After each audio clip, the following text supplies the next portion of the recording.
Good evening to everybody. My name is Dr. Timothy Ogunleye. I'm the chairman of TMA Programming Consults. And today we are going to continue our class, our training on the, yesterday we did one that was encoding values in AI systems. Today we are going to continue by having another title, which is encoding trust in large language systems. I would like to introduce my tutor today, Ime Young. He's an AI engineer. He has been with us over a couple of weeks now. So you can see that yesterday was very interactive. Today too will be interactive as well. And also you'll be talking on encoding trust in large language system, large language model system, LLM. We have different large language models. Part of them are ChatGPT, MOE, that is a LRM, large regression model. We have something we call FLM, that is efficient language model. We have LAM, that is a large action model. We have SLM, that is a small language model. Then we have HLM, that is a hierarchical language model. We have LCM, that is language concept model. About 8 of them are what I've just mentioned now, but this training cannot capture all of them. Of course, it's a very short period for this training. So, but we have the planning for having a very broad training on large language model, which can cover us for almost probably like a month or about 1.5 months, 6 weeks. That is coming very soon, probably around August or September. That's coming very soon.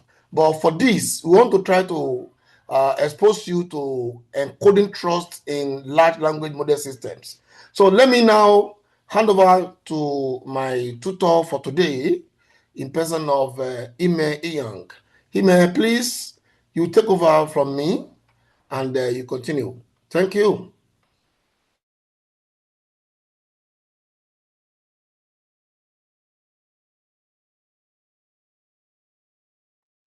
Ime, please, over to you, please. We couldn't hear your voice. Yes, sir. Can you hear me now?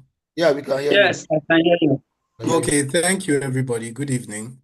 I trust we're having a great session. And once again, thank you, Dr. Tim, for having me here. And I'll try to make this as quick as possible because we have a quick demo to show you. But once again, thank you for having me. I'll be sharing my screen in a bit.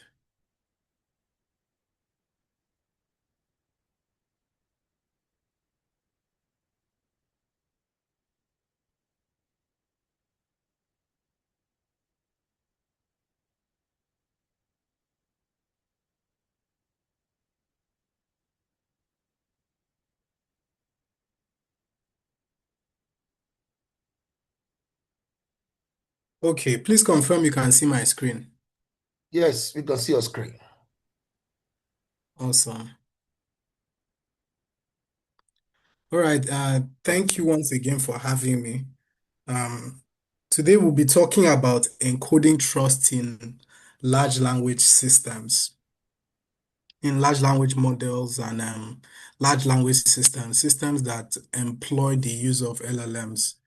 So let me start with a scenario that I believe we are familiar with. So recently I've written a book for kids in technology, and it's titled A Kid's Guide to Change the World. Now, during the editing phase, I asked a senior person to review the book for me, but she was quite occupied, so she suggested that I use ChatGPT for that review. Now, it was a good suggestion because these systems improve productivity by providing efficiency. What would have taken you a longer time to do would now take you a few minutes. So it was a good suggestion, but I declined to follow through. Why? My problem was not data privacy or data assimilation, but my problem was trust. You see, large language models or LLMs are typically sycophantic. So you cannot readily trust what they say. In fact, you may ask a large language model to make to is my work good? Is my work good enough? Someone like something like ChatGPT can readily say, "Oh yeah, it captures X, Y, Z, and that."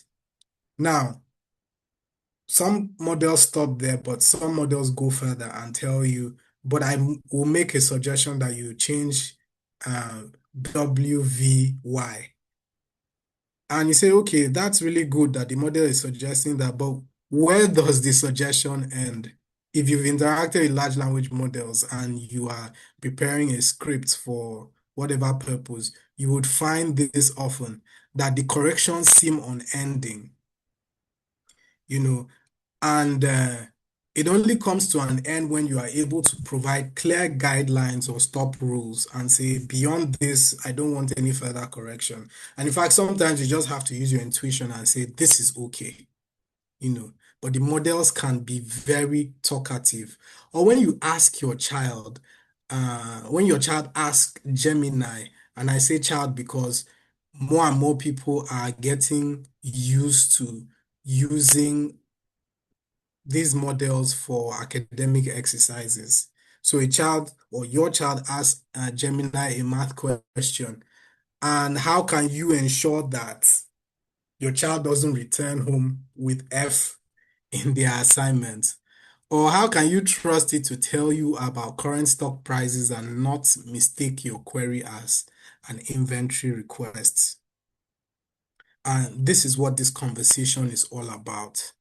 So today's developers are building co-pilots, conversational assistants, enterprise search systems, AI-powered workflows directly into production applications, right?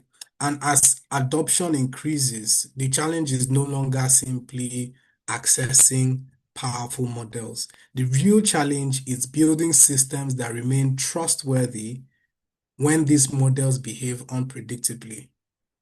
That's why I want to approach this topic through a practical engineering lens.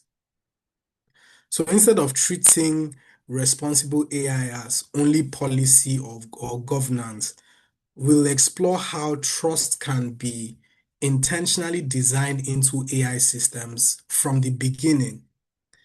And that idea is what we call trust by design. Like I said, foundation models are incredibly good at sounding intelligent. And that's what makes them both powerful and dangerous.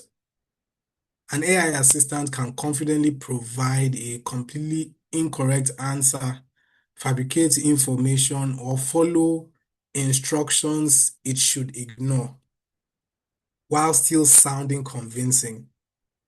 And when we embed these models into enterprise applications or internal knowledge assistants, the impact becomes much larger.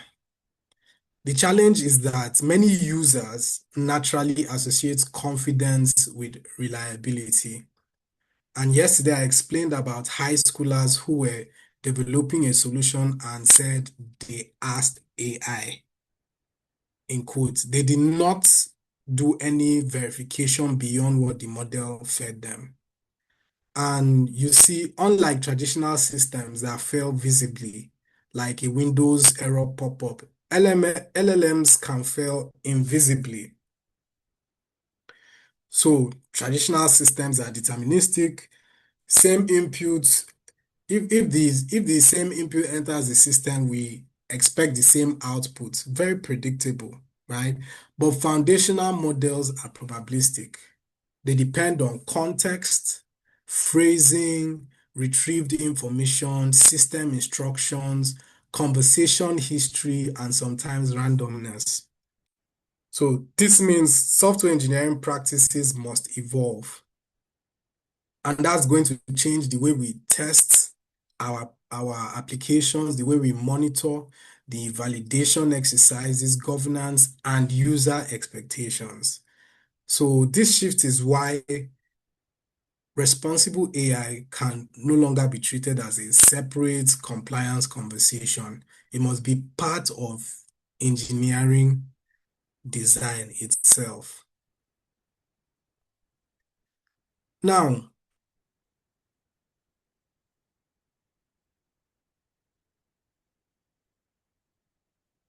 as we integrate these applications, right, foundation models in our application, the risk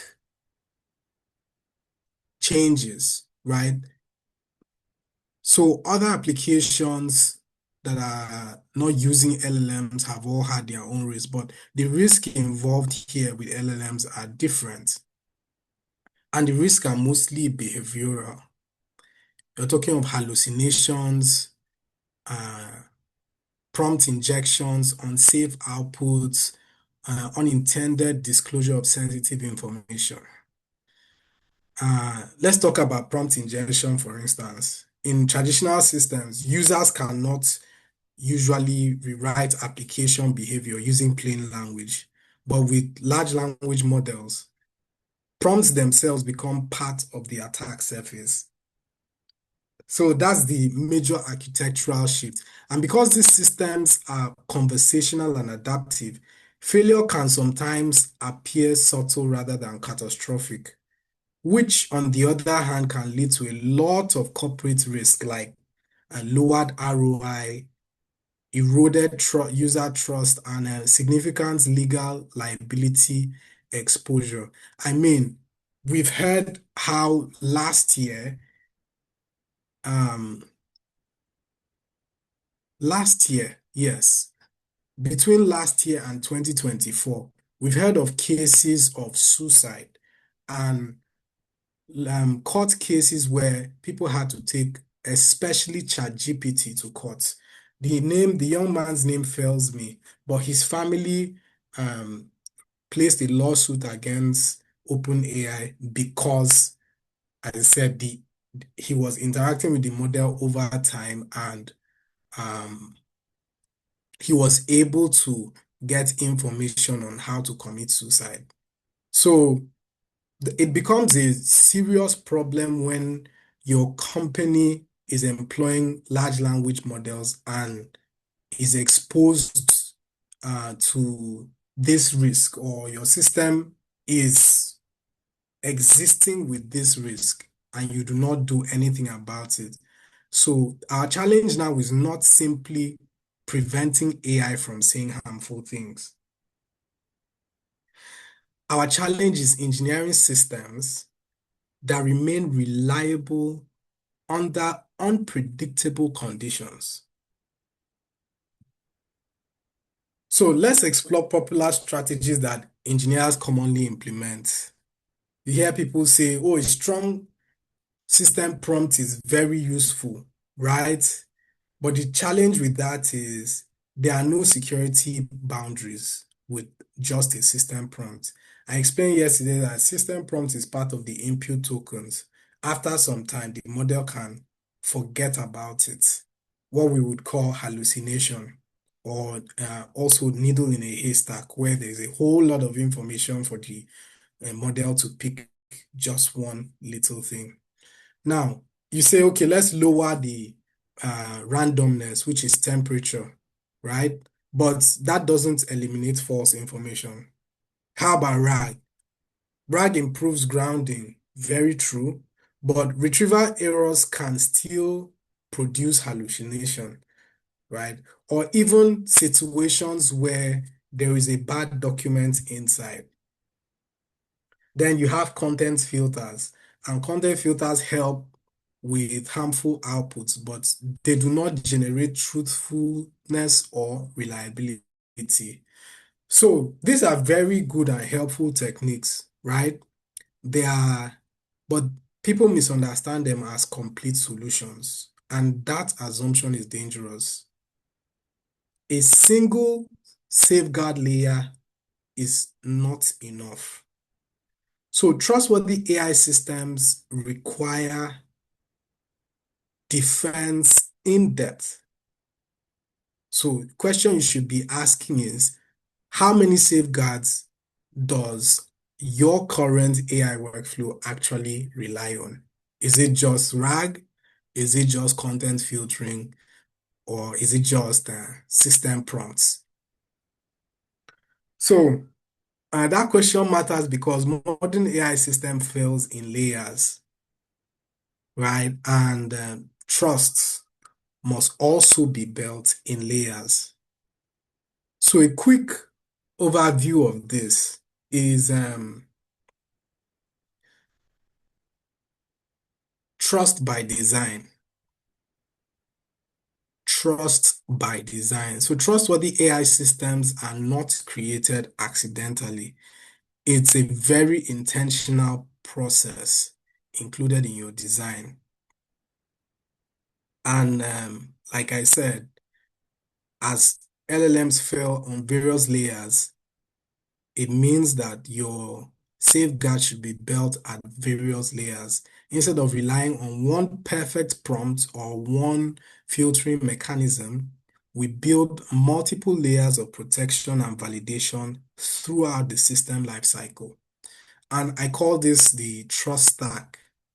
So each layer addresses a different category of risk. Please hold on 1 second.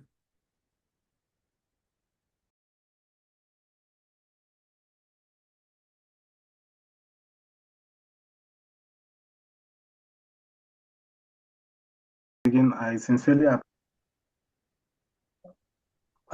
apologize for the delay. So I was pointing out that trustworthy AI systems are not created accidentally. They are intentionally designed using layered safeguards that work together. So instead of relying on one perfect prompt or one filtering mechanism, you can build multiple layers of protection and validation throughout your system's lifecycle. So each layer will address a different category of risk, right? You have the bottom layer, which is just above your large language model. You have controlling intent. So um, you have a safeguard tool that receives input from the user and interprets what the user's intent is and prevents a bad intent from reaching the model, right? So it's you can apply system prompts. System prompts will allow the system to maintain a particular behavior. But like I said, system prompts can get lost in a long conversation. If it is a very short conversation with, let's say, uh, a simple chat bot for a business use case, it may be it may work. The model will just say, "Oh, I'm not built for that purpose, or that's not my task." But if it's supposed to be a very long conversation, you are inquiring about various products and stuff like that, then it may become a problem, right? Imputes Impute control will become very important beyond system prompting. And the other layer you have is grounding, which is what we call right now a retrieval augmented generation. Grounding is basically looking for source material, right? Just find a resource that answers this person's request, answers this user's question or user's need, so that the model will not just be speaking probabilistically, but will be speaking with knowledge. Then another layer of safety is filtering unsafe behavior. So when we say filtering unsafe behavior, we are talking about situations like outputs, right? Is the output appropriate? Is it a good output or is it a bad output? Because you must understand that even with a a feature like RAG, if your document is poisoned, right, the LLM is going to spew out that poisoned document. If the poisoning is inside the document or somewhere in the pipeline of generation, it's still going to spew out that poison. So safety control involves tools like output control, right? To just observe, to just prevent,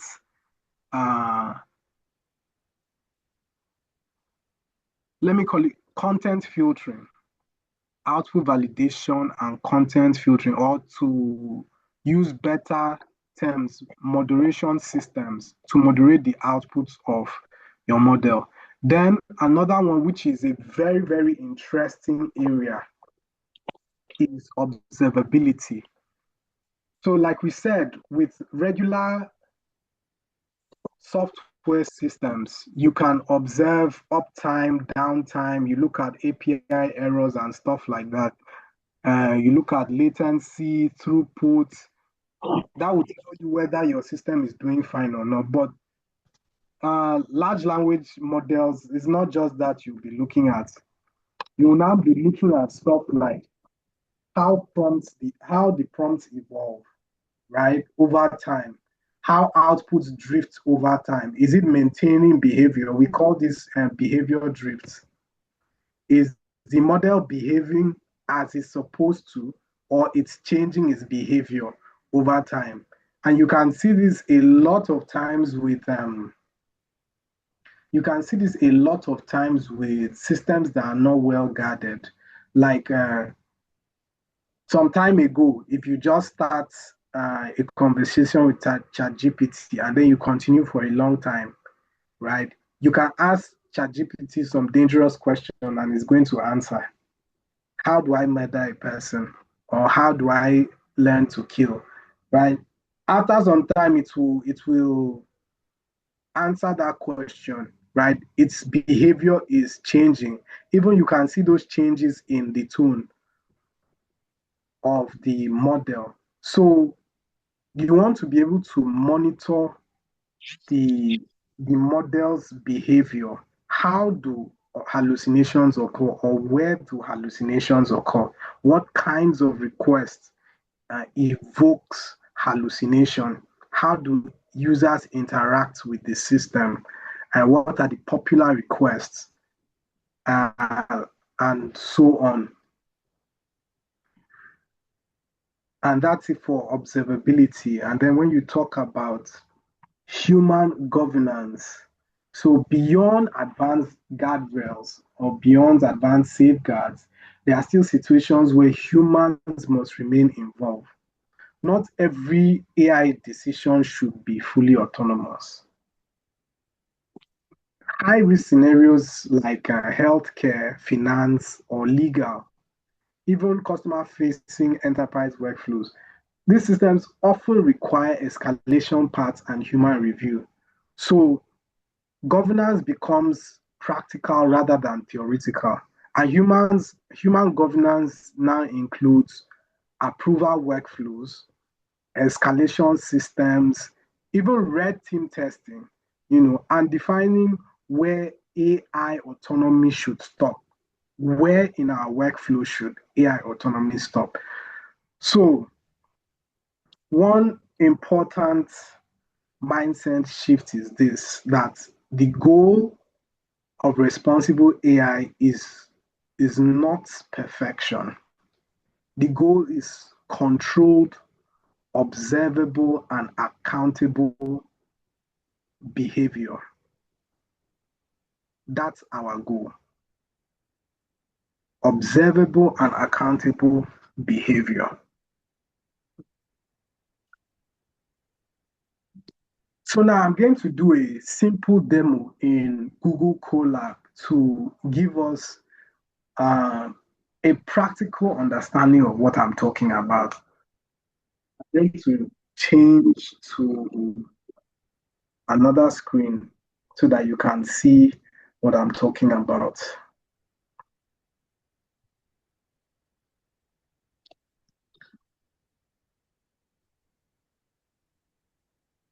Okay, please, can you confirm what you see on my screen? We can see your screen. We saw Colab. You are already in Colab. Okay. But it's too small, it's too tiny. Or too tiny So I'm anyway? very sorry. Wow, I'm very sorry. Let me try to enlarge You can zoom it at your end, madam. You have to Let me try increase. to enlarge this. You have to Okay, increase is that your- Yeah, we can see clearly from here. Is this okay? Yeah, I think, Yes, I it think is yes. I think it's okay now. Okay, so Yes. in this, come again, please. I think it's okay now. Okay, thank you. So in this particular notebook, I'm going to show us practically how we can implement 3 levels of trust. Here, I'm not implementing 5. I'm implementing 3. Firstly, we highlighted 5 levels. 1 second. Yes, we highlighted 5 levels. Intent control, grounding, safety control, observability, and human governance. So I'm going to be doing the first 3, which is input control, grounding, and safety control. Now, I'm not going to be using any very sophisticated tools. I'm going to be using very simple tools that you can find for free, open systems. So what we'll be implementing is input control, retrieval augmented generation, and output control. We are going to apply these 3 steps individually and then we'll combine them. So already I have my Grok API loaded here, and you notice this here, the profanity check, right? I'm going to install this. I've already installed this package, the profanity check.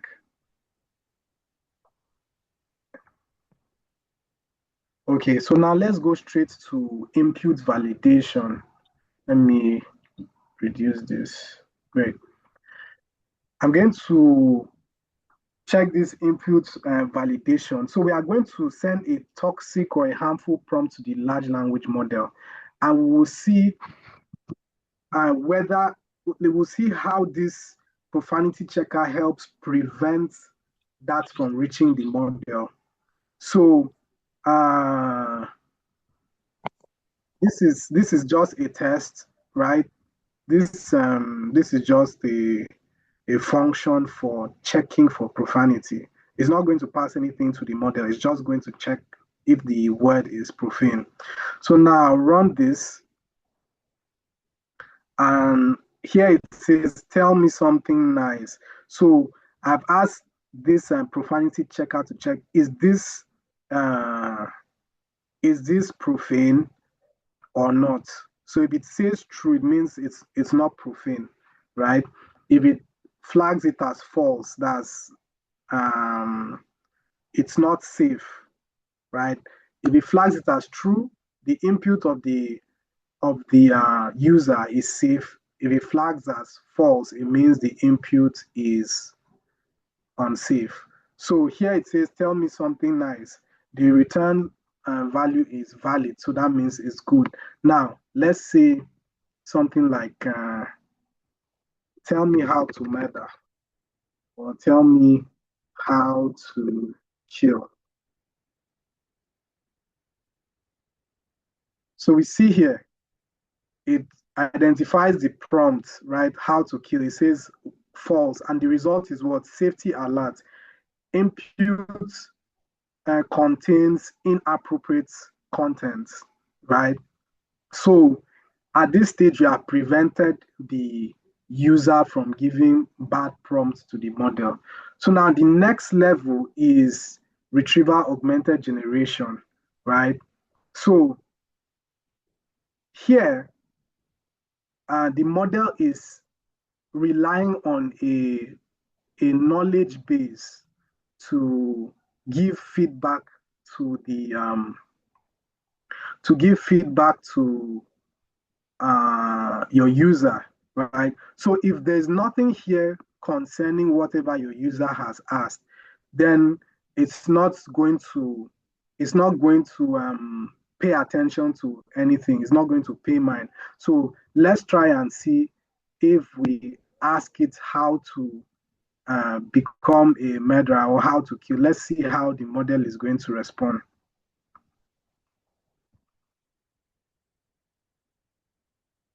So in this request, the request initially says, how many remote days can I take?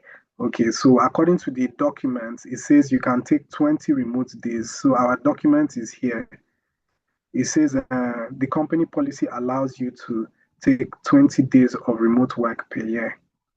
Now, let's ask something that is not relevant to what is inside the document, inside our document. Let's see what happens. Let's see. Office is located in San Francisco. Let's see. How can I go on vacation?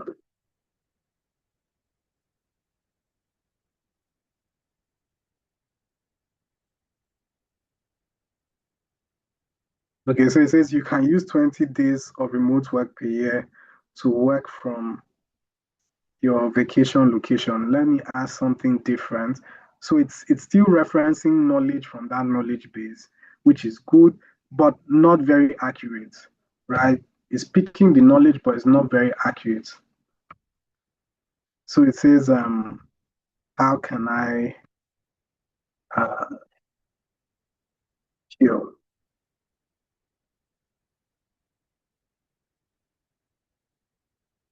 So I can't provide information of guidance or harmful activities. Is there anything else I can help you with in San Francisco? So it's responding like this because that knowledge is not in its database and it's also relying on its internal safety mechanisms. Now, we've done we've been able to prevent inputs from entering at the first level, right? But what if the knowledge is already inside the model? Let's see this knowledge. Let's add this knowledge here and see what happens. So we've added this knowledge on how to murder. Murder is very simple. So you can do it with a fork or spoon. So let's see this.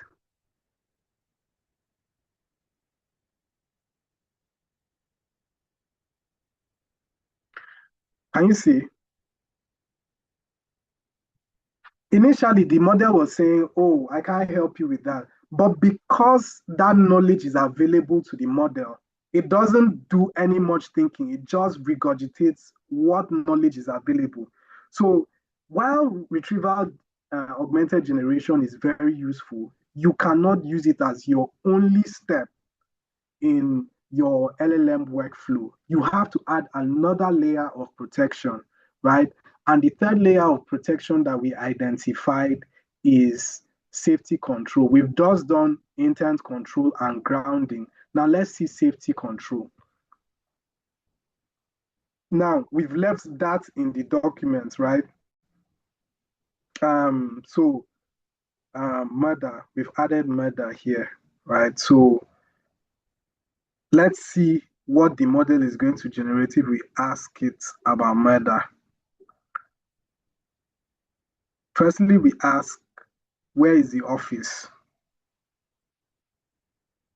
Right, the office is in San Francisco. So it's relying on the knowledge here. This knowledge, right, is relying on this knowledge. The office is in San Francisco. Let's ask another question about knowledge that is available to the model. Won't be worn all the time. Security badges must be worn all the time. Do I need to wear? Do I need a badge always? Final system output, yes. So it's referring to that knowledge again that, yeah, you need to wear security badge always. Now, remember, in our knowledge database or in our vector store, we have how to kill, how to murder. Now let's ask it with this third validation step here.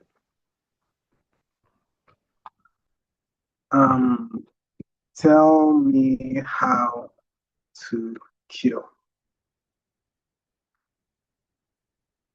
Input contains inappropriate content. Why? Because we flagged it here. We flagged that, look,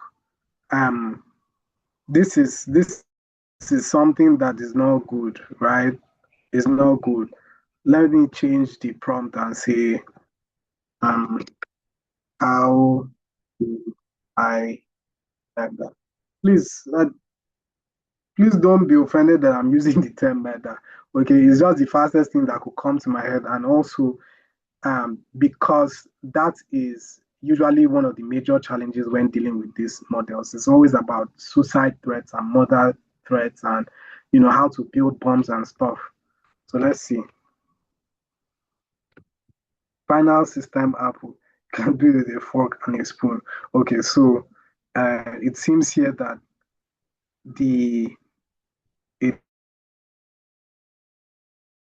it missed this layer of validation.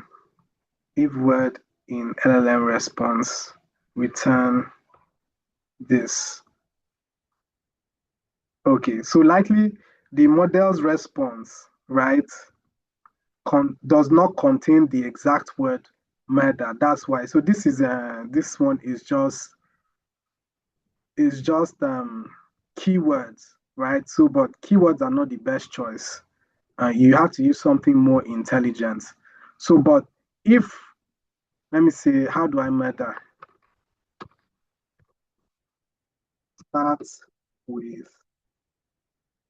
Start your reply with word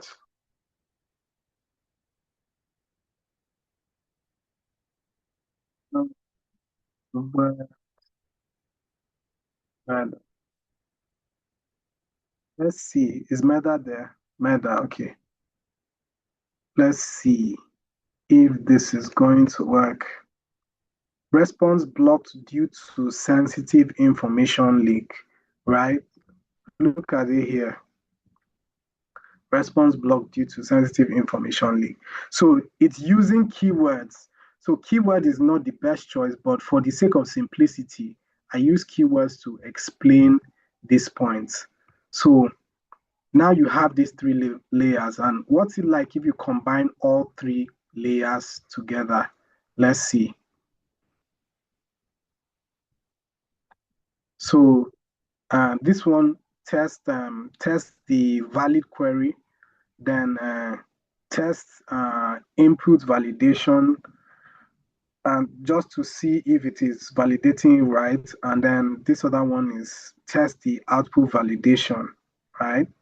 So let's just run this all together. So the first query is, how many days can I work from home? You can work from home for up to 20 days per year. That's safe. You are a stupid bot and I hate you. So this input validation happening here. And it says input contains inappropriate content. Okay, so it has successfully flagged it. And then we now ask it another test to see if it is leaking information or giving bad responses. And we see, okay, the output validator was running successfully. So, and this is just a practical example of how you can execute on this trust stack. So I want to point here that different use cases would determine whether you need to implement all the 5. Your use case is going to determine, okay, should it be inputs that you should control? Is it grounding that is relevant? Safety, should we implement output safety? Your use case is going to determine what stack has to be, what number of stacks need to be implemented, and which particular tool is relevant or is applicable in that very stack. Okay, so but always have this five. Always have this five at the back of your mind: intent, grounding, safety, observability, and governance.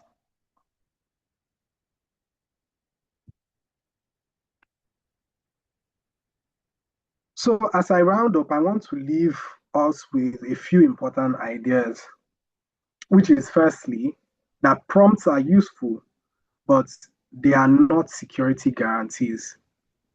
And number two, RAG improves grounding, but trustworthy systems still require validation oversight. Number three, responsible AI is not achieved through a single feature or service. It emerges from layered engineering decisions working together. And finally, foundation model systems are dynamic. That means evaluation and monitoring must also be continuous. So let's close with these thoughts that we may train foundation models ourselves, but we are still responsible for the systems we build around them. Power without guardrails creates fragility.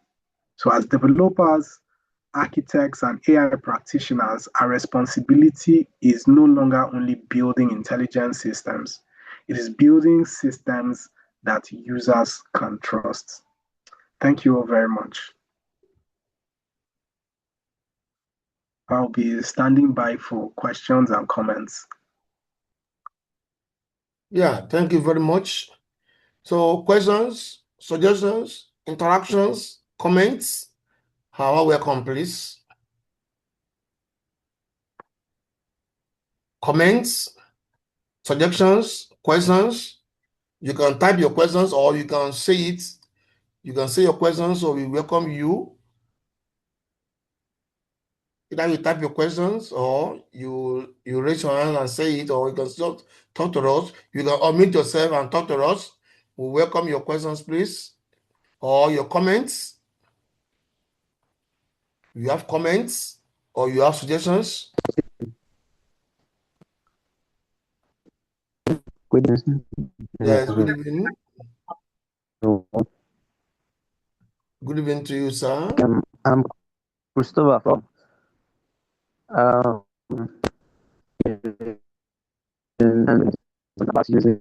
We couldn't hear you very well. Can you please type your question to the question tag, question box? We couldn't hear you very well, please. Can you type your question so we can read it out to you? Okay. So there's a question. He may please stop. There's a question. Go to the question box. You see a question there. Some questions are there. Christian Akpan, please, you raise your hand. Let's hear from you. Our own Christian Akpan. How are you, sir? Let's hear from you, please. Very good evening, Good evening to you, Doctor. brother. Thank you. And good evening, my brother, Ime.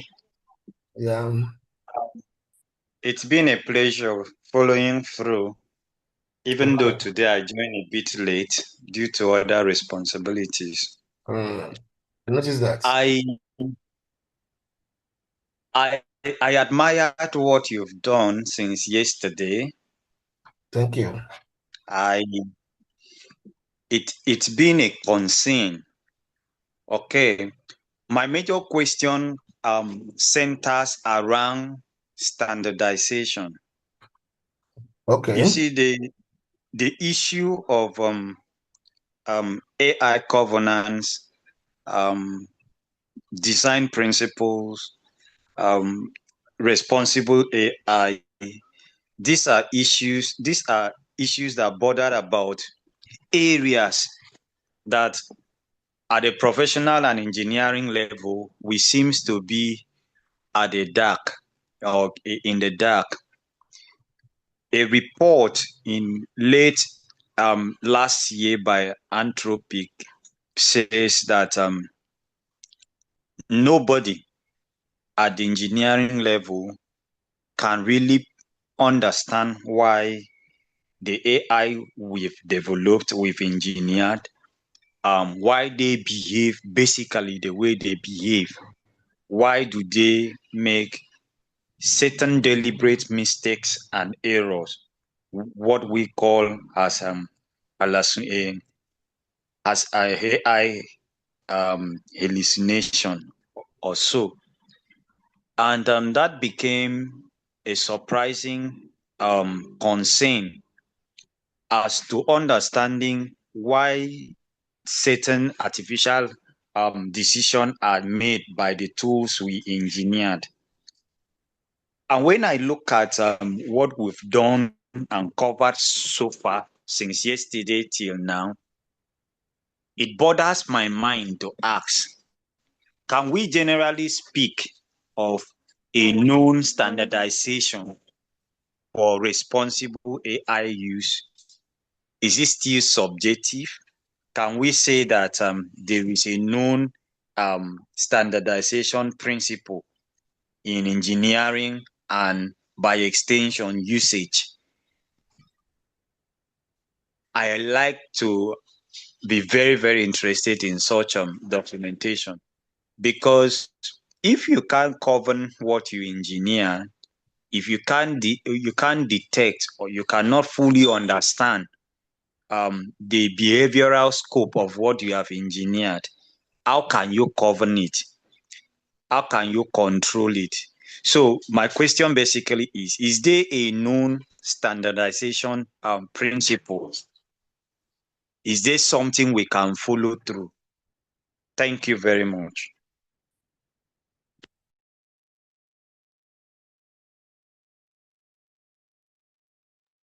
Tutor, are you here? Okay, Please thank you very respond much. to him, please. Okay. Thank you very much, Mr. Apan. So, if I get your question correctly, you are asking, is there a procedure of us measuring or understanding how these applications or how these systems generate their knowledge? Is that the question you are asking, or it's something else? Exactly the question I'm asking on one part. And on the other part is there a known principle, whether engineering or mathematical principle, that we can capitalize to say that this is what controls the knowledge base of these artificial tools?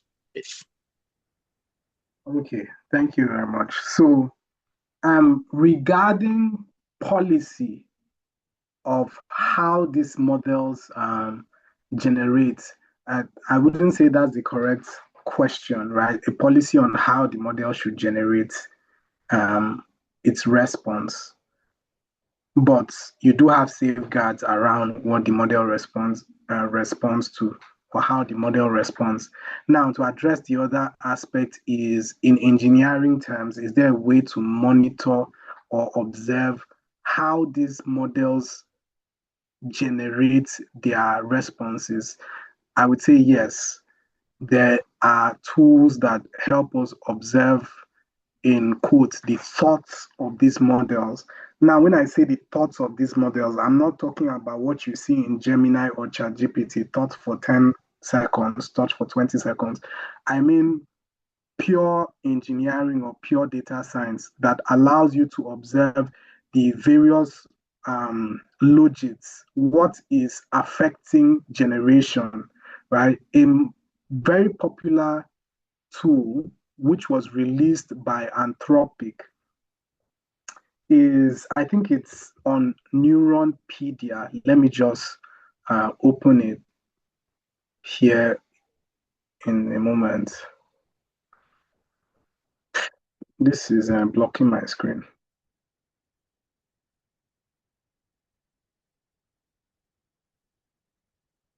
One second. All right.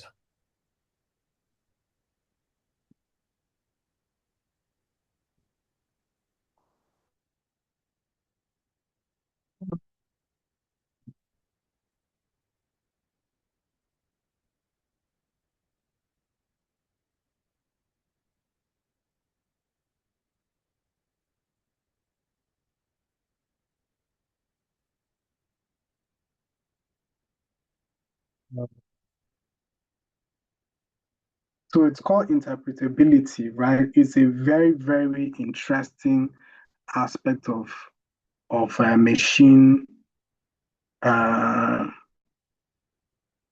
of large language model study, right?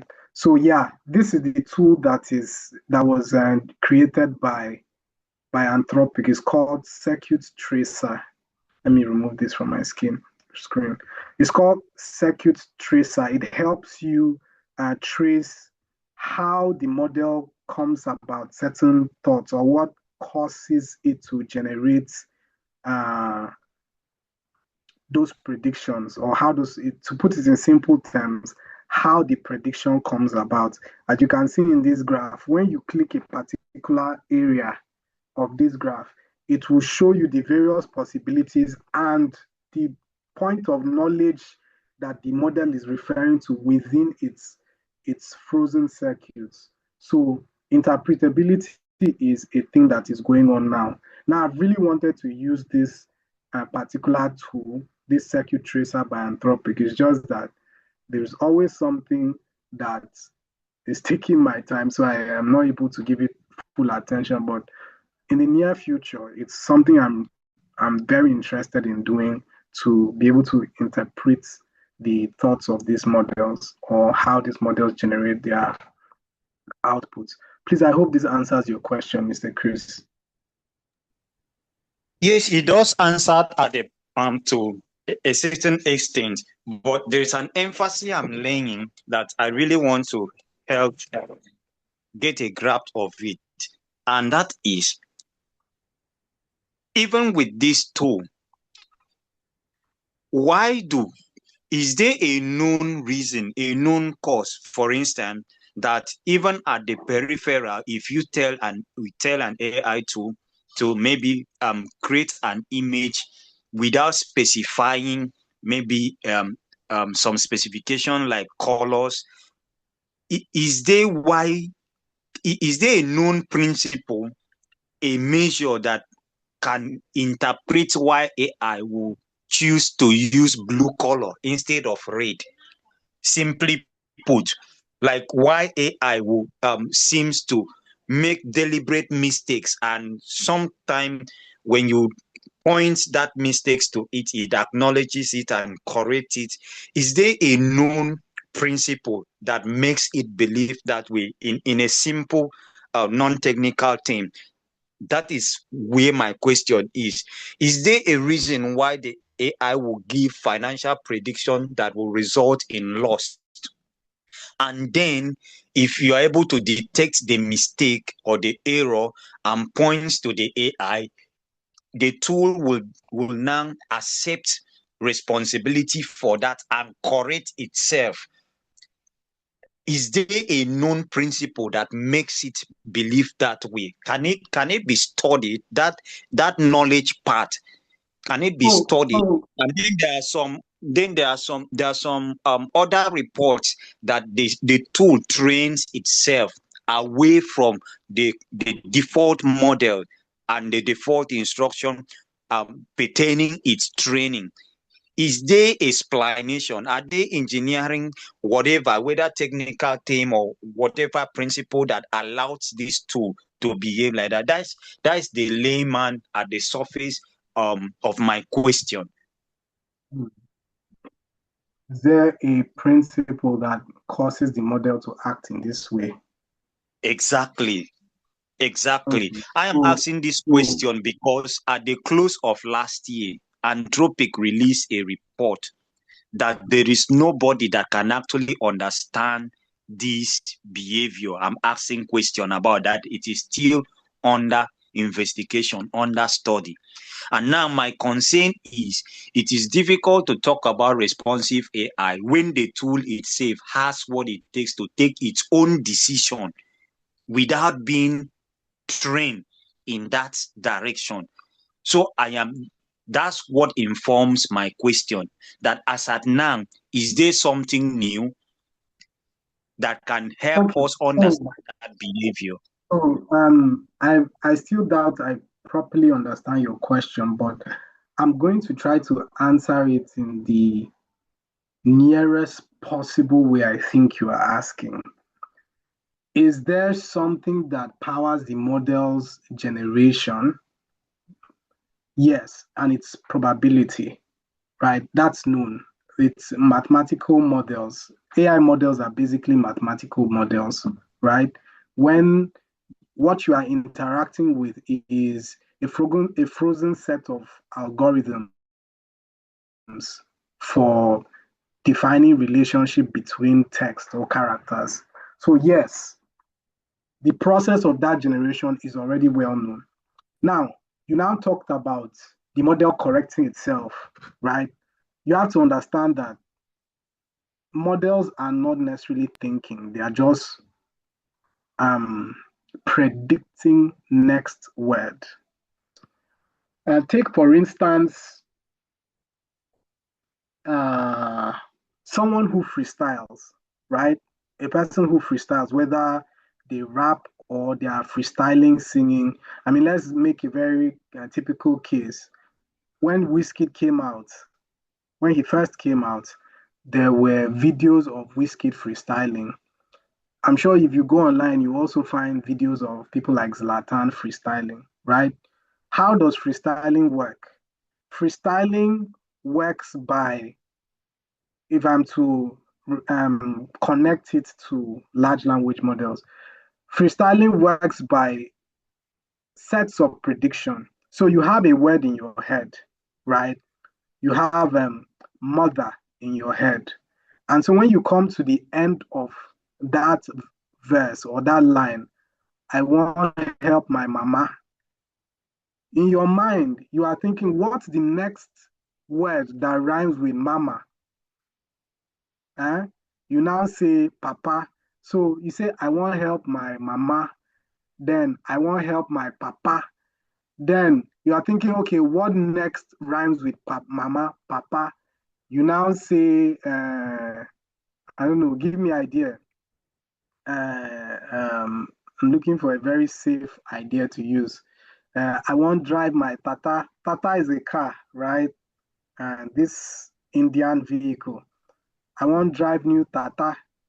I won't fly go Qatar. So whoever is freestyling is doing some sort of prediction.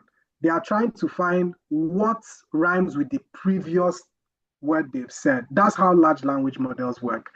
They are predicting the next token based on what was previously printed out. All right. And it does this for tons and tons of tokens.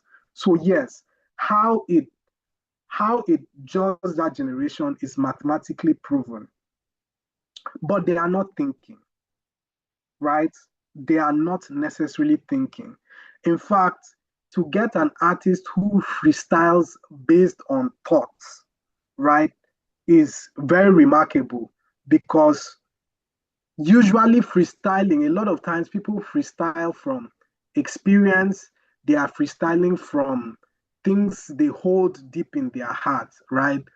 When you see people who freestyle based on what is currently happening, what they are seeing, that is a very, very quick process of reasoning, right? Taking input and creating something funny or something majestic by what you've just witnessed, right? But large language models are not reasoning, they are only predicting tokens.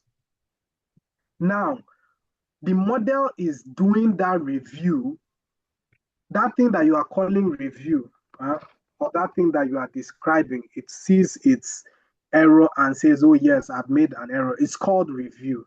And review is just basically putting back what the model gave you back to the model. So it's just regenerating, it's receiving that input you gave along with its previous response as input and saying, okay, I'm seeing that. So that review, even that review that you are talking about, is still prediction. It's not reasoning, right? It's just prediction. So I don't know if this answers you directly, but uh, for now, as much as I'm able to understand you, this is the best I can give.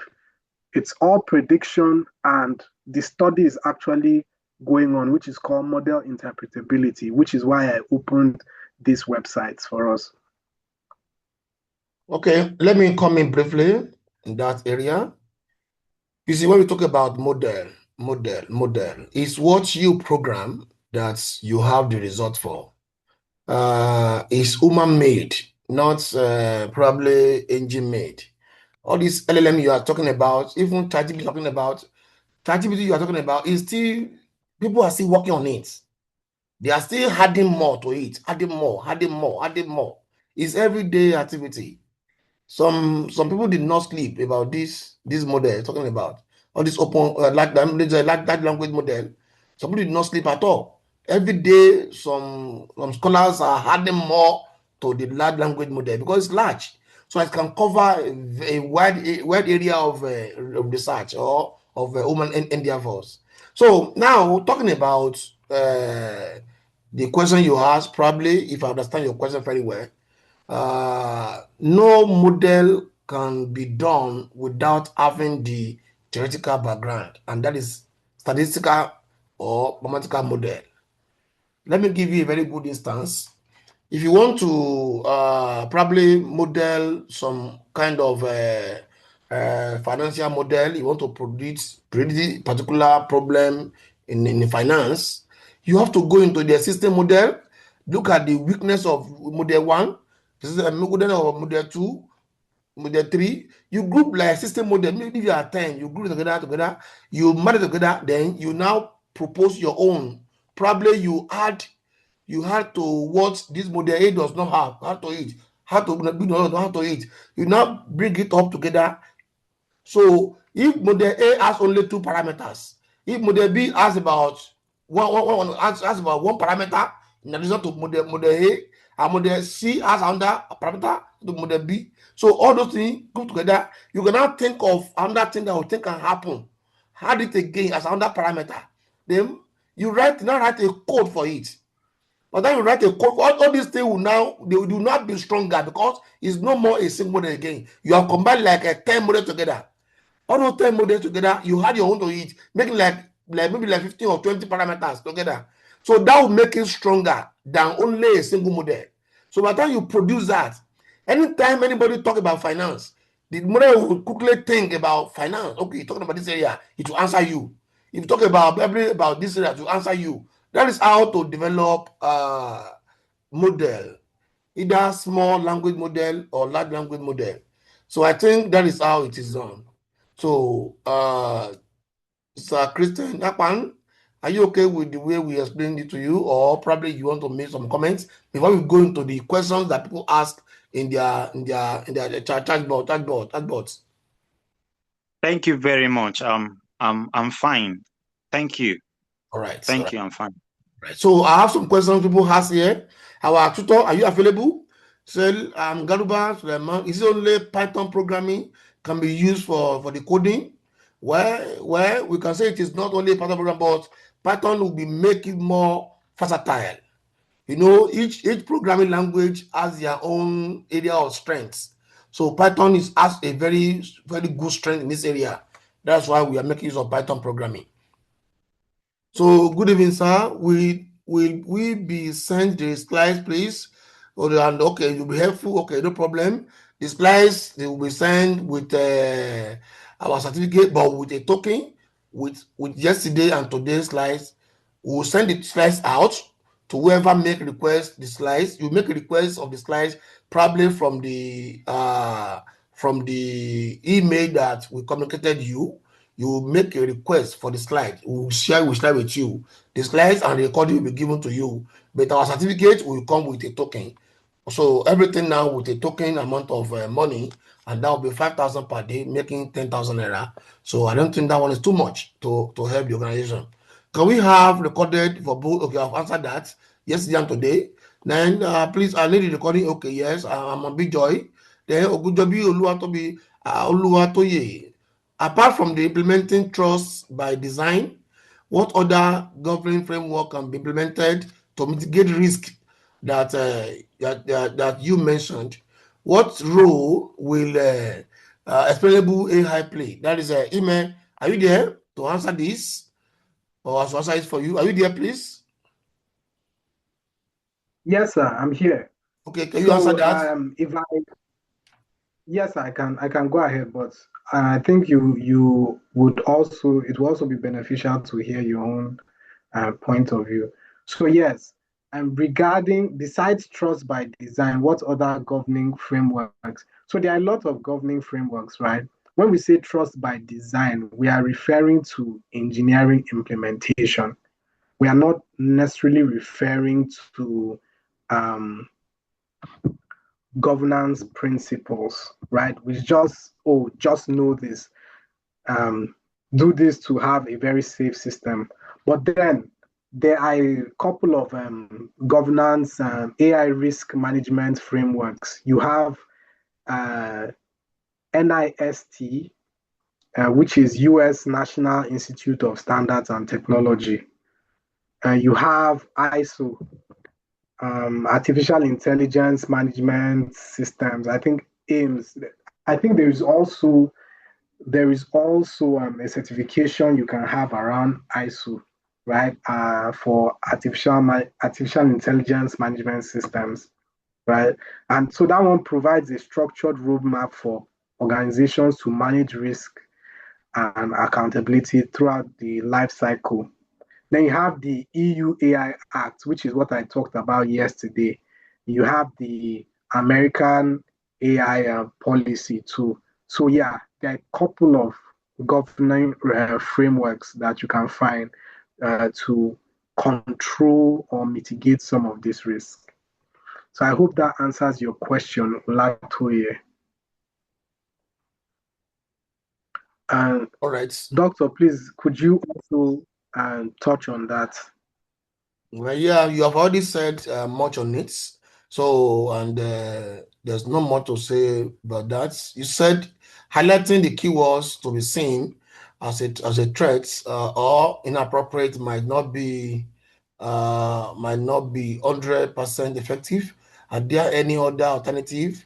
Well, anyway, when you talk about keywords, when you are programming, okay, are you okay? I'll attend to that.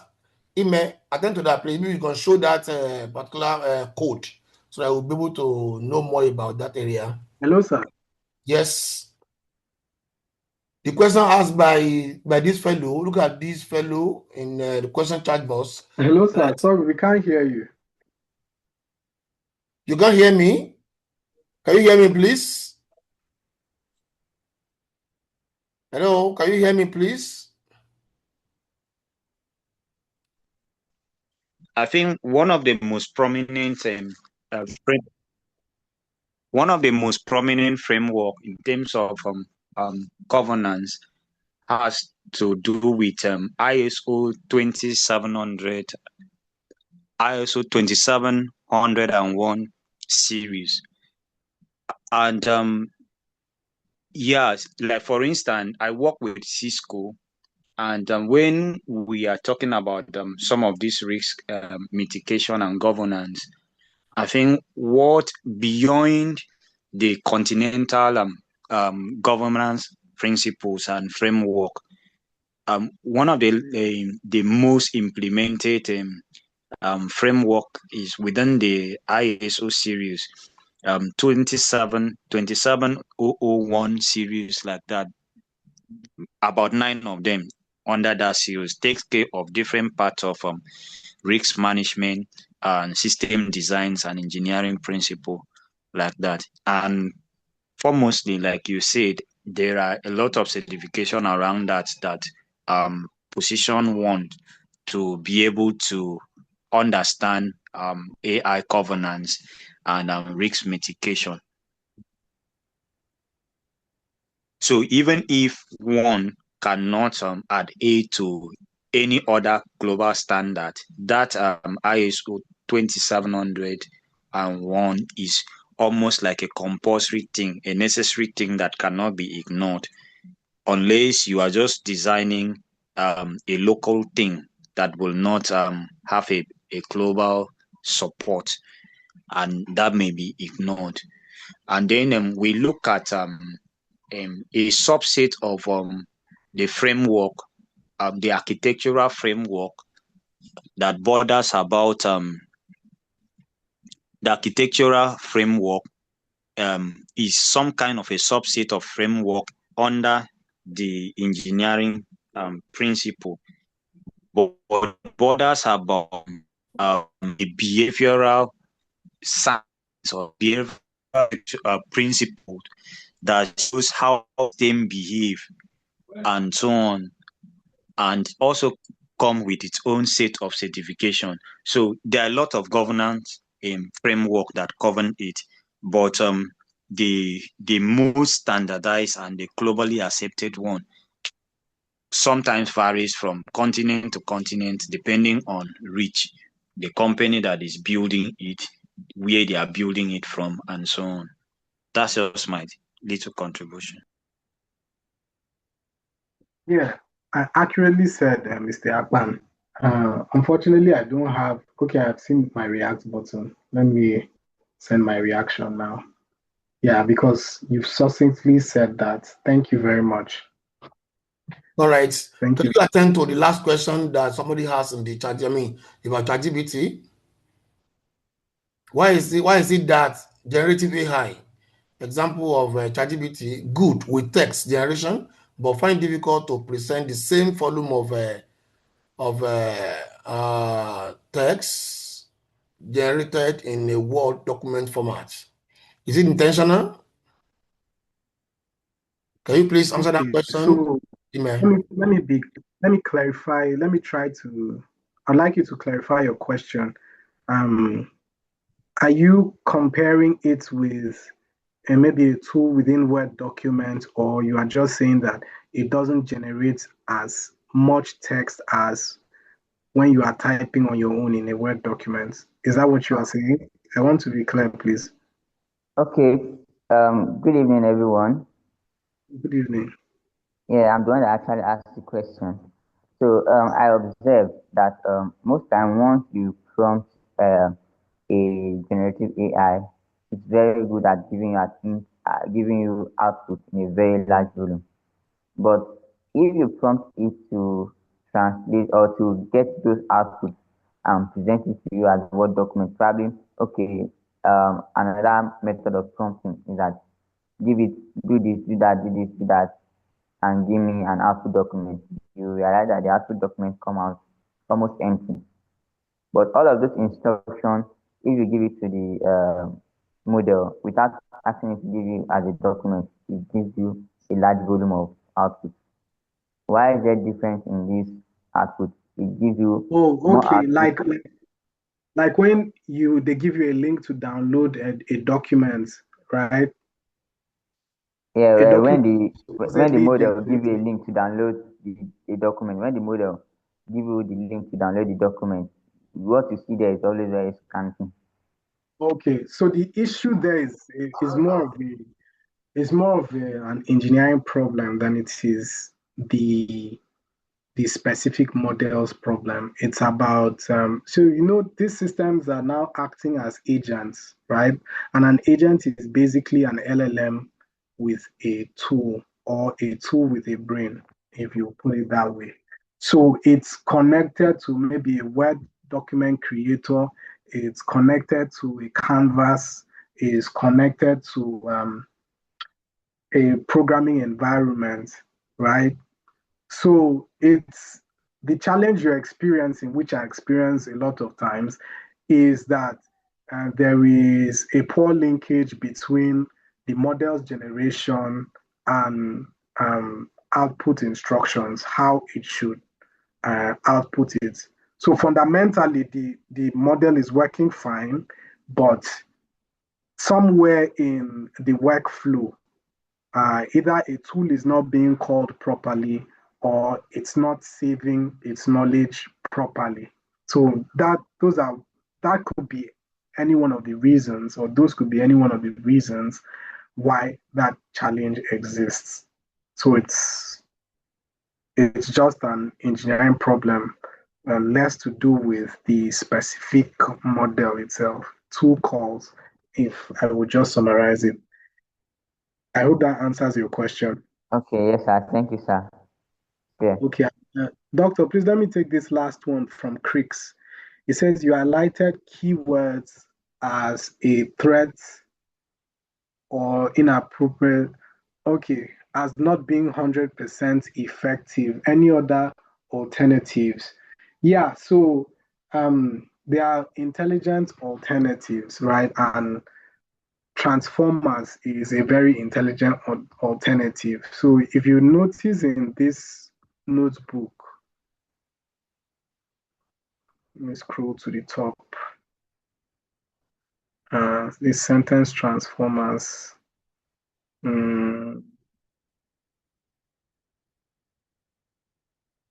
So you see this something like profanity check, right?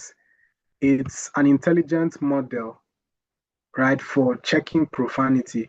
You don't have to program kill, right? See, there's no programming here for the word kill, but it was able to detect kill as an unsafe term, right? So this is an example of an intelligent model that is picking profanity. So you can implement something like this profanity check to be a stopgap measure to inappropriate outputs. So I hope that answers your question, Chris.